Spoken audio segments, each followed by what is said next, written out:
Hello student, welcome to my channel Sarvan lecturer. आज का ये वीडियो क्लास 10 साइंस के लिए सबसे ज्यादा इंपॉर्टेंट है। जितने भी स्टूडेंट 2023 बोर्ड एग्जाम का पेपर देने वाले हैं और 27 फरवरी को आप लोगों का साइंस का पेपर है, तो आज का ये वीडियो बहुत ज्यादा इंपॉर्टेंट है। 27 फरवरी को आप लोगों को यही पेपर देखने को मिलेगा क्लास 10 साइंस का पेपर में। तो आज की इस वीडियो को लास्ट तक जरूर देखना, वीडियो को लाइक कर देना, चैनल पर ना तो सब्सक्राइब भी कर लेना, ठीक है। अगर आप लोगों का 27 फरवरी को साइंस का पेपर है, अगर आप लोग 26 फरवरी को आधी रात को भी ये वीडियो देख रहे हो तो लास्ट तक देखना, क्योंकि इसमें सारे वायरल पेपर हैं, ठीक है, वायरल प्रश्न है। अगर आप ये पढ़ लोगे तो आप 95 फोड़ कराओगे, 95% आएगा आप लोगों का, ठीक है, साइंस में, क्योंकि साइंस का ये पेपर बहुत ज्यादा इंपॉर्टेंट है, ठीक है, वायरल पेपर है। अगर आपने ये पूरा क्वेश्चंस पढ़ लिया तो आप लोग साइंस में टॉपर जरूर बनोगे, ठीक है। तो देखो, ये 2023 बोर्ड एग्जाम के लिए साइंस का पेपर है। आपका पूर्णांक रहेगा 70 नंबर का। आपके पास 3 घंटे 15 मिनट का समय रहेगा बोर्ड एग्जाम में। 3 घंटे पेपर को सॉल्व करना है, 15 मिनट इस प्रश्न पत्र को पहले पढ़ लेना है एंड फिर आप लोगों को देखो नोट में क्या है कि प्रारंभ के 15 मिनट पर साथी को प्रश्न पत्र पढ़ने के लिए दिया जाता है, ठीक है। एंड खंड आ में सभी बहुविकल्पीय प्रश्न है, जिसमें 4 विकल्प दिए गए हैं। सही विकल्प चुनकर आप उत्तर पुस्तिका में लिखिए। खंड बा वर्णात्मक प्रश्न है। खंड बा आपको लिखना है कॉपी में और खंड आ का आंसर OMR शीट में देना है। एंड आगे आप लोग देखो दूसरा कि प्रत्येक जो खंड है 3 उपखंड का खा गा में विभाजित है एंड प्रत्येक खंड के सभी प्रश्न एक साथ आपको करना आवश्यक है और प्रत्येक खंड नए प्रश्न से स्टार्ट कीजिए। सभी प्रश्न अनिवार्य हैं। प्रश्नों के जो निर्धारित अंक हैं उनके सम्मुख लिखा हुआ है कितने अंक का है, 1 का है कि 4 का है कि 7 का है। एंड आवश्यकता अनुसार अपने उत्तरों की पुष्टि स्वच्छ एवं नामांकित चित्रों के साथ रासायनिक समीकरण द्वारा कीजिए। तो सबसे पहले हम लोग देखेंगे खंड आ, ठीक है। खंड आ हमारा बहुविकल्पीय प्रश्न, सबसे पहले बहुविकल्पीय प्रश्न होगा। सबसे पहले खंड आ। खंड आ में देखो सबसे पहले क्या है कि निम्नलिखित कथनों में से कोई एक कथन सत्य है, उसे पहचान कर लिखिए। पहला किसी वस्तु का वस्तु से बड़ा तथा आभासी प्रतिबिंब बनता है। 1 मार्क्स का सबसे पहले ऑब्जेक्टिव क्वेश्चन है और ये सबसे ज्यादा इंपॉर्टेंट क्वेश्चन है। अगर आपने ये पढ़ लिया तो फिर आप लोग पेपर में धुआं करके आओगे, ठीक है। तो यहां आपसे यही पूछ रहा है कि किसी वस्तु का वस्तु से बड़ा तथा आभासी प्रतिबिंब बनता है। ऑप्शन नंबर ए है हमारा अवतल दर्पण एंड बी है उत्तल लेंस द्वारा, समतल दर्पण द्वारा, समतल लेंस द्वारा। देखो हमेशा याद रखना कि वस्तु से बड़ा एवं आभासी प्रतिबिंब हमारा अवतल दर्पण में ही बनता है। ऑप्शन नंबर ए जो है वो हमारा सही है, ठीक है। ऑप्शन नंबर ए हमारा सही है। क्वेश्चन नंबर सेकंड देखो, प्रतिरोधकता का एसआई मात्रक है। प्रतिरोधकता का एसआई मात्रक क्या होता है? 1 नंबर का प्रतिरोधकता को आप लोग विशिष्ट प्रतिरोध भी कह सकते हो बच्चों, विशिष्ट प्रतिरोध। तो बच्चों प्रतिरोधकता का एसआई मात्रक ओम मीटर, कूलाम, वोल्ट मीटर या ओम।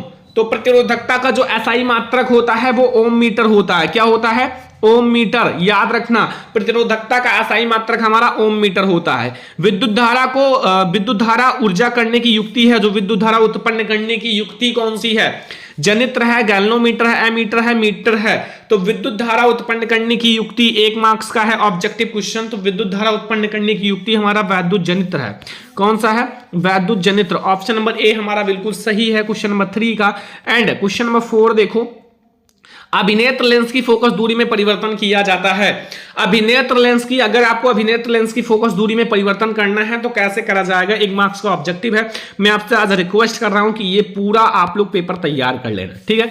अगर आप लोग सब्सक्राइब करके चैनल को हमारे साथ 2-3 दिन के लिए साइंस के लिए जुड़ जाते हो तो साइंस में आप 70 में 70 करके आओगे और 65 नंबर कहीं नहीं जाएगा। चैनल को सब्सक्राइब करके साथ में जुड़ जाओ, पूरी तैयारी करो। मैराथन वीडियो आने वाला है, सारी चीजें आपको पढ़ना होगा, ठीक है। अभिनेत्र लेंस की फोकस दूरी में परिवर्तन किया जाता है पुतली द्वारा, दृष्टि पटल द्वारा, पक्षमाभि द्वारा, परितारिका द्वारा। तो ये जो है पक्षमाभि के द्वारा किया जाता है। किसके द्वारा? पक्षमाभि के द्वारा। तो अभिनेत्र लेंस की फोकस दूरी में परिवर्तन पक्षमाभि के द्वारा किया जाता है। अगला क्वेश्चन देखो, किसी गोलीय दर्पण तथा किसी पतले लेंस दोनों की फोकस दूरियां -15 सेंटीमीटर है तो संभवतः लेंस या दर्पण होगा। देखो दोनों अवतल होंगे, दोनों उत्तल होंगे, या फिर हमारा अगला ऑप्शन है दर्पण अवतल होगा, लेंस उत्तल होगा, या दर्पण अवतल, लेंस उत्तल, ठीक है। देखो मैं आपको बता दूं, अगर ऋणात्मक है ना, ऋणात्मक है, फोकस दूरी क्या है? ऋणात्मक है -15 सेंटीमीटर। तो अगर आप अवतल लेंस लोगे, अवतल लेंस की बात कर रहा हूं, तो भी आपका ऋणात्मक ही होगा। और अगर आपने अवतल दर्पण लिया, अवतल दर्पण तो भी ऋणात्मक ही होगा। चाहे आप लेंस लो या दर्पण, तो हमारा चाहे आप दोनों उत्तल लेंस लो, सॉरी अवतल लेंस लो या दोनों अवतल दर्पण लो, फोकस दूरी ऋणात्मक ही होगी। तो हमारा ऑप्शन नंबर ए सही है, दोनों अवतल। अगला देखो क्वेश्चन नंबर 6 है, किसी विद्युत बल्ब का आपका अनुक्रमांक जो है 220 वोल्ट और 100 वाट, जब इसे 110 वोल्ट पर प्रचलित करते हैं तो इसके द्वारा उपयुक्त शक्ति कितनी होगी। फार्मूला लगाओ बच्चों, आपको मिल जाएगा 50 वाट मिलेगा शक्ति, 50 वाट आपको मिल जाएगा फटाक से, ठीक है। अगला चलो क्वेश्चन नंबर 7, वैद्युत मोटर परिवर्तित करता है। देखो वैद्युत मोटर क्या होता है, वैद्युत मोटर क्या करता है, देखो वैद्युत मोटर क्या करता है, रासायनिक ऊर्जा को यांत्रिक ऊर्जा में, या यांत्रिक ऊर्जा को रासायनिक ऊर्जा में, या यांत्रिक ऊर्जा को वैद्युत ऊर्जा में, वैद्युत ऊर्जा को रासायनिक ऊर्जा में। देखो यांत्रिक ऊर्जा में, देखो बच्चों एक विद्युत मोटर जो होता है वो विद्युत को खींचता है अपनी तरफ और हमारे कार्य को करने में सहायता करता है, ठीक है। हमारे खेत को सींचता है एंड पानी बहुत ज्यादा काम आता है, तो वो हमारी यांत्रिक कार्यों में सहायता करता है। तो वैद्युत ऊर्जा से यांत्रिक ऊर्जा में परिवर्तित करता है, किसमें, वैद्युत ऊर्जा से यांत्रिक ऊर्जा में, ठीक है। समझ में आ गया ना डी वाला, तो डी वाला ऑप्शन सही है कि वैद्युत ऊर्जा से यांत्रिक ऊर्जा में परिवर्तित करता है। अगला क्वेश्चन, अब हमारे केमिस्ट्री के प्रश्न आ गए, उपखंड खा, ठीक है, 1 मार्क्स का ऑब्जेक्टिव है उपखंड खा। देखो Zn plus CuSO4 gives out ZnSO4 plus Cu, रासायनिक अभिक्रिया किस प्रकार की है, ठीक है। यहां से क्या हुआ कि Zn जो है वो Cu को विस्थापित किया और स्वयं SO4 के साथ जुड़ गया, तो ZnSO4 बन गया प्लस Cu। तो ये किस प्रकार की रासायनिक अभिक्रिया है, संयोजन अभिक्रिया, विस्थापन अभिक्रिया, द्विविस्थापन, वियोजन अभिक्रिया। देखो अगर संयोजन अभिक्रिया होता तो A प्लस B मिलकर AB बन जाता, ये हो गया संयोजन, जुड़ना। वियोजन होता तो AB जो है वो टूटकर A प्लस B बन जाता, ठीक है।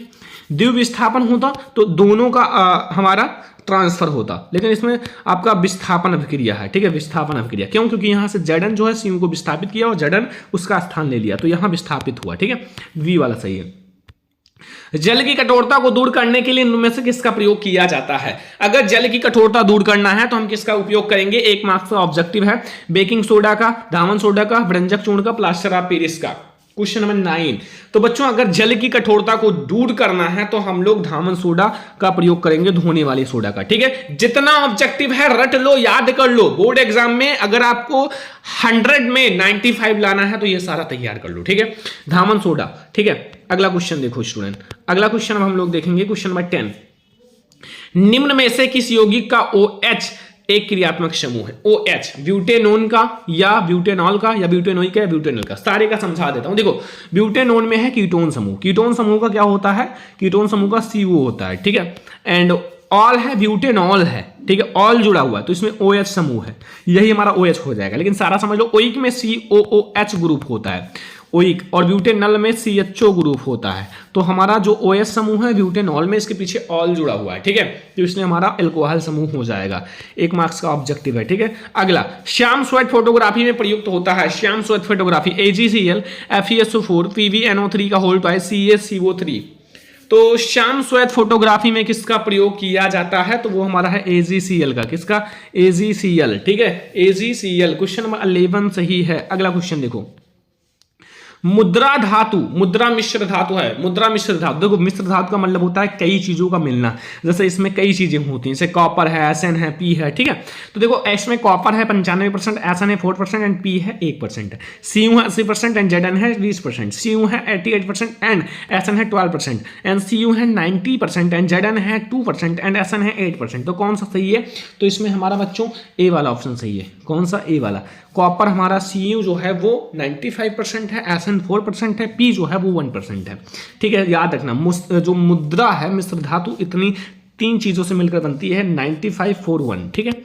अगला, प्रोपेन का आणविक सूत्र ध्यान रखना, ये थोड़ा सा गलत प्रिंट है। प्रोपेन का आणविक सूत्र होता है C3 एंड अब प्रोपेन है ना तो H8 हो जाएगा, ठीक है, C3H8, ध्यान रखना 2 नहीं रहेगा, क्योंकि मेथ एट प्रोप इसमें 3 कार्बन है, ठीक है।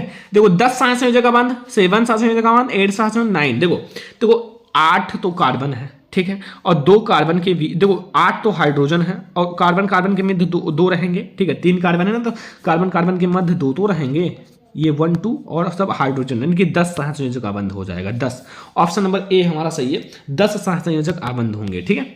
अगला, अब हमारा बायोलॉजी के प्रश्न आ गए, ऑब्जेक्टिव, बायोलॉजी के ऑब्जेक्टिव आ गए, तो अब हम लोग बायोलॉजी के देखेंगे। गुणसूत्र किस पदार्थ से बने होते हैं, तो गुणसूत्र में DNA पाया जाता है, एंड प्रोटीन पाया जाता है। डीएनए और प्रोटीन ऑप्शन में होगा तो अच्छी बात है, नहीं होगा तो और देख लेंगे। प्रोटीन तो पाया ही जाता है, आरएनए नहीं, डीएनए और प्रोटीन। हाँ, ये दोनों अगर जहां हो वो करना है, ऐसा नहीं कि आप कोई प्रोटीन और डीएनए लगा दो, नहीं, दोनों होता है, डीएनए और प्रोटीन दोनों। ग्लाइकोलाइसिस की प्रक्रिया संपन्न होती है। ग्लाइकोलाइसिस की प्रक्रिया कोशिका द्रव्य में, राइबोसोम में, माइटोकॉन्ड्रिया में, अंतराप्रदव्य जालिका में। तो ग्लाइकोलाइसिस की प्रक्रिया संपन्न होती है कोशिका द्रव्य में। किसमें? कोशिका द्रव्य में। ऑप्शन नंबर ए सही है। अगला क्वेश्चन देखो, पौधों में कायिक प्रवर्धन के लिए कौन सा भाग अधिक अनुकूल है? अगर पौधों में कायिक प्रवर्धन करना है तो कौन सा भाग अधिक अनुकूल है? एक मार्क्स का ऑब्जेक्टिव है, बहुत ज्यादा आसान है, बोर्ड एग्जाम में इसी टाइप का ही क्वेश्चन आएंगे क्योंकि ये बहुत ज्यादा इंपॉर्टेंट है। तना है, पत्ती है, जड़ है, प्राकलिका है। देखो, जो तना होता है वो सबसे ज्यादा अच्छा माना जाता है कायिक प्रवर्धन के लिए, ठीक है, तना सबसे ज्यादा अच्छा है। अगला देखो, निम्न में से कौन सा मानव में मादा जनन तंत्र का भाग नहीं है? मादा जनन तंत्र का भाग नहीं है, ये आपको बताना 1 मार्क्स का ऑब्जेक्टिव है। अंडाशय क्या है? मादा जनन तंत्र का भाग है, जो एक जोड़ी पाया जाता है। गर्भाशय भी मादा जनन तंत्र का भाग है। And शुक्रवाहिका and डिम्बवाहिनी। डिम्बवाहिनी का मतलब होता है अंडवाहिनी, जो अंड को मतलब वाहिनी यानी कि रास्ता प्रदान करता है, लेकिन शुक्रवाहिका जो है वो एक मेल रिप्रोडक्टिव सिस्टम है, यानी कि नर जनन तंत्र है, ठीक है। क्वेश्चन नंबर 17 समझ में आ गया। क्वेश्चन नंबर 18 अब हम लोग देखेंगे। 18 नंबर क्वेश्चन में पूछ रहा है कि जीवाश्म ऊर्जा स्रोत है। जीवाश्म ऊर्जा स्रोत है पवन ऊर्जा का, सौर ऊर्जा का, कोयला का, जल विद्युत का। तो जीवाश्म ऊर्जा जो स्रोत है वो किसका है? वो है कोयला का। किसका? कोयला का। तो जीवाश्म ऊर्जा स्रोत है वो कोयला है, ठीक है। एंड अगला है, पवन चक्कियों का उपयोग किन कार्यों में किया जाता है? देखो, पवन चक्की जो होता है वो यांत्रिक कार्य, रासायनिक कार्य, दोनों या फिर इनमें से कोई नहीं। देखो, पवन चक्की का हम लोग कोई भी काम करने के लिए करते हैं तो इसलिए हम लोग उसका काम यांत्रिक ऊर्जा में करते हैं, यांत्रिक ऊर्जा में, ठीक है। अब क्वेश्चन नंबर 20 देखो, 20 नंबर ऑब्जेक्टिव क्वेश्चन, वे पदार्थ जो जैव प्रक्रम द्वारा अवघटित हो जाते हैं कहलाते हैं। 1 मार्क्स ऑफ जैव निम्नीकरण, अजैव निम्नीकरण, जैव उच्चीकरण एंड इनमें से कोई नहीं। तो हमारा जैव निम्नीकरण ये कहलाता है। 20 नंबर ऑब्जेक्टिव जैव निम्नीकरण ये, ठीक है। तो ये सबसे पहले आपको 20 ऑब्जेक्टिव दिया जाएगा और ये जो सबसे ज्यादा इंपॉर्टेंट आपका वायरल पेपर है उसमें ये 20 ऑब्जेक्टिव दिया हुआ है, कंप्लीट कर लेना। जिसका आंसर OMR शीट पर देना है, OMR शीट पर। तो आप लोग OMR शीट पर जो ऑप्शन सही है वो भर देना, कोई दिक्कत नहीं है, ठीक है।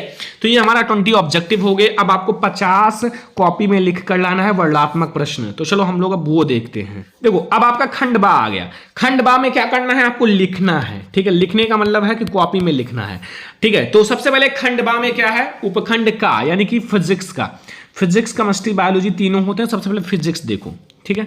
देखो, पहला लघु उत्तरीय प्रश्न। लघु उत्तरीय प्रश्न यानी कि 4 नंबर का प्रश्न। तो सबसे पहले देखो, पहला प्रश्न है कि दूरदृष्टि दोष किसे कहते हैं? यह किन कारणों से होता है?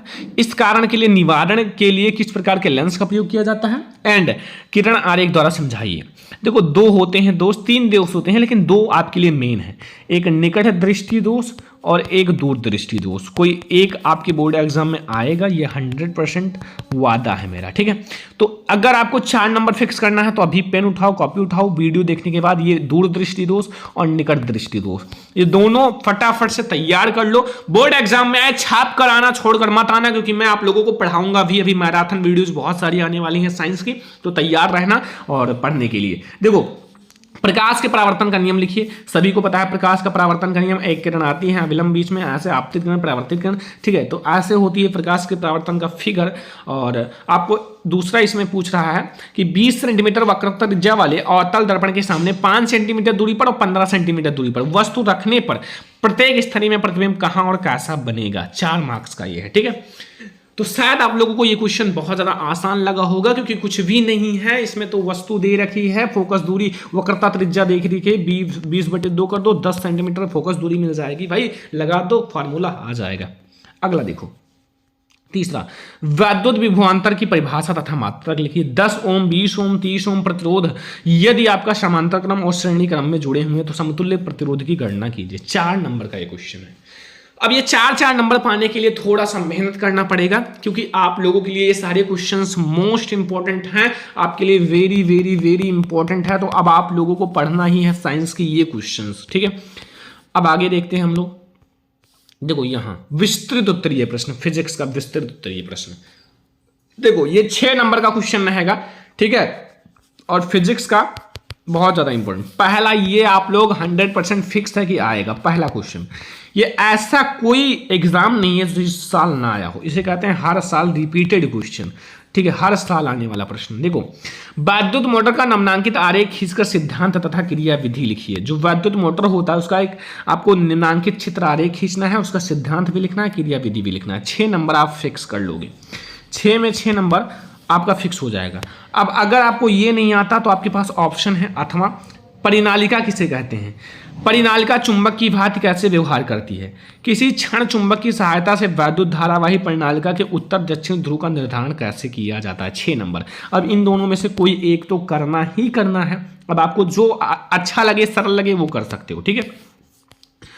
अब ये हो गया हमारा 6 नंबर का, इसमें आ गया विस्तृत उत्तरीय। अब आपका आता है केमिस्ट्री बच्चों। उपखंड खा हमारा केमिस्ट्री है। केमिस्ट्री में कैसे क्वेश्चंस, देखो लघु उत्तरीय प्रश्न सबसे पहले, ठीक है, बहुविकल्पीय तो हो गया सारे का।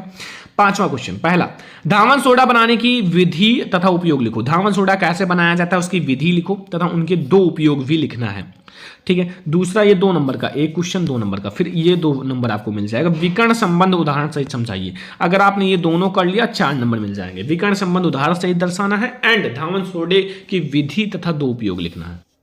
इसमें पूछा है निम्नलिखित यौगिकों का संरचना सूत्र लिखिए, ठीक है। पहला प्रोपेन टू ऑल, ठीक है, एंड 2 हाइड्रोक्सी प्रोपेनोइक अम्ल, ये 2 नंबर मिल जाएगा। एक नंबर का ये क्वेश्चन है, propane two all and 2 hydroxy propanoic अम्ल। अब अगर आपको वो करना है, फिर ये भी करना है। उदाहरण सहित आपको खनिज तथा अयस्क के बारे में बताना है, 2 नंबर मिल जाएगा। उदाहरण सहित, देखो उदाहरण सहित जब समझाओगे तो अच्छा रहेगा, ठीक है। तो ये आपको मिल जाएगा केमिस्ट्री में। अब देखो आगे, अभी हमारे बहुत सारे कुछ, अब विस्तृत उत्तरीय आगे। विस्तृत उत्तरीय में एक ही क्वेश्चन होता है बच्चों, एक ही क्वेश्चन रहेगा और वो 6 नंबर देखा जाएगा। फिजिक्स का एक, केमिस्ट्री का एक, बायोलॉजी का, ठीक है। तो विस्तृत उत्तरीय की वीडियो जल्द ही आने वाली है। देखो, निम्नलिखित पर टिप्पणी लिखिए। ध्यान से समझना, टिप्पणी लिखने के लिए आता ही है। कार्बनिक यौगिकों में प्रतिस्थापन अभिक्रिया, 2 नंबर इसका मिल जाएगा। साबुनीकरण की सफाई की प्रक्रिया, 2 नंबर। समझाती है श्रेणी, 2 नंबर। और मैं आपको कुछ बता देता हूं, श्मिट अभिक्रिया, इस पर टिप्पणी आता है। किडवन अभिक्रिया, इस पर टिप्पणी आता है। साबुनीकरण, इस पर टिप्पणी आता है। मिसल की प्रक्रिया, इस पर टिप्पणी आता है, ठीक है। एंड और भी कई सारी अभिक्रियाएं हैं, प्रतिस्थापन अभिक्रिया है ही, तो इन सब पर टिप्पणी। संयोजन पर भी कभी कभी आ जाता है, संयोजन अभिक्रिया पर टिप्पणी लिखिए। तो ये 6 नंबर का आएगा टिप्पणी लिखने के लिए। 3 आएगा, कोई करना है तो ये तो आसान होता है। अगर आपको रासायनिक अभिक्रिया देना अच्छे से आता है तो आप लोग रासायनिक अभिक्रिया वाला भी कर सकते हो, अथवा है 6 अभिक्रियाएं रहेंगी 6 नंबर का। देखो, जैसे निम्नलिखित का रासायनिक समीकरण, एथेनॉल सोडियम के साथ अभिक्रिया करता है, एथेनॉल सोडियम के साथ अभिक्रिया कराना है।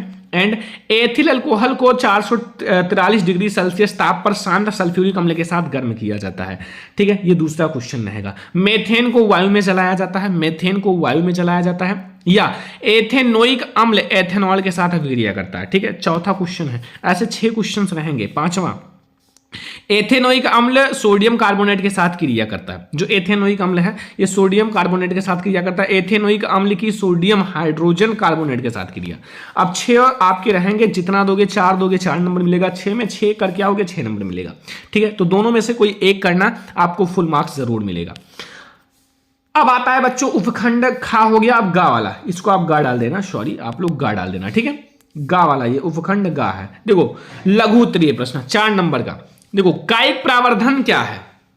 जो कायिक प्रावर्धन होता है क्या होता है, उदाहरण से ही समझाइए। आपको ये पेपर जरूर सॉल्व कर लेना, अभी आपके पास समय है, हल कर लो। कॉपी उठाओ, पेन उठाओ, पेपर देखने के बाद ये हल करो, पूरा हल कर लेना, ठीक है। अगर बोर्ड एग्जाम में 95% लाना है तो ये पूरा आप हल करके जाओ। मैंने काफी सारा सॉल्यूशन भी बता दिया।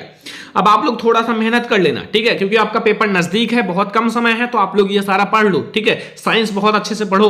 देखो मादा जनन तंत्र का स्वच्छ निम्नांकित चित्र बनाइए तथा इसका संक्षिप्त में वर्णन कीजिए। नर या मादा दोनों में से कोई एक तो 4 नंबर में फिक्स है कि आएगा, तो नर भी तैयार कर लेना, ऐसा नहीं है, ठीक है। 4 नंबर। जीवाश्म क्या है, जैव विकास प्रक्रम के बारे में क्या दर्शाती है, 4 नंबर। तो मतलब 4 4 4 यानी कि 12 नंबर का यही लघु उत्तरीय आएगा बायोलॉजी में।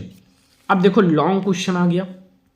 विस्तृत उत्तरीय 6 नंबर का होता है, तो 6 नंबर फिक्स करने के लिए थोड़ा सा मेहनत तो करना ही पड़ेगा। मानव पाचन तंत्र का निम्नांकित चित्र बनाकर आमाशय तथा क्षुद्राणु में होने वाली प्रक्रिया का आपको अच्छे से वर्णन करना है। मानव जनन तंत्र का चित्र बनाना है बच्चों, और आपको अच्छे से समझाना है 6 नंबर पाने के लिए। अथवा पादपों में परिवहन से आप क्या समझते हैं? पौधों में जल, भोजन तथा अन्य पदार्थों के स्थानांतरण को स्पष्ट कीजिए। 6 नंबर। अब कोई एक कर लेना आप लोग बोर्ड एग्जाम में। अब देखो ये हो गया हमारा साइंस का वायरल पेपर, ये आप लोग सॉल्व कर लेना, ठीक है। और भी आप लोगों को मैराथन वीडियो जो दिया जाएगा उसको पढ़ के जाना, ठीक है। क्योंकि अगर आप लोग पहले चैनल को सब्सक्राइब कर लो, अच्छे से तैयारी करना है साइंस की दी, ठीक है। तो ये है हमारा साइंस का एक वायरल पेपर। अगर आपने ये पेपर कंप्लीट कर लिया तो बोर्ड एग्जाम में आप बहुत अच्छा मार्क्स जरूर लाओगे। तो आज के इस वीडियो को जितने बच्चे देख रहे हैं पहले तो लाइक जरूर कर देना, ठीक है। शेयर अपने फ्रेंड्स के साथ जल्दी से कर दो। अगर चैनल पर नया तो सब्सक्राइब भी कर लेना, क्योंकि ऐसी वीडियो आपको कहीं नहीं मिलेगा, ये इतना वायरल पेपर आपको कहीं नहीं मिलेगा। तो आप लोग जल्दी से चैनल को सब्सक्राइब कर लो ताकि हम आप लोगों के लिए आगे और भी मैराथन वीडियो और भी वायरल पेपर लाएं, तो आप लोग फटाफट से उन सारे को तैयार कर लो। तो चलो हम लोग मिलते हैं किसी और नेक्स्ट इंपॉर्टेंट वीडियो में, तब तक के लिए धन्यवाद।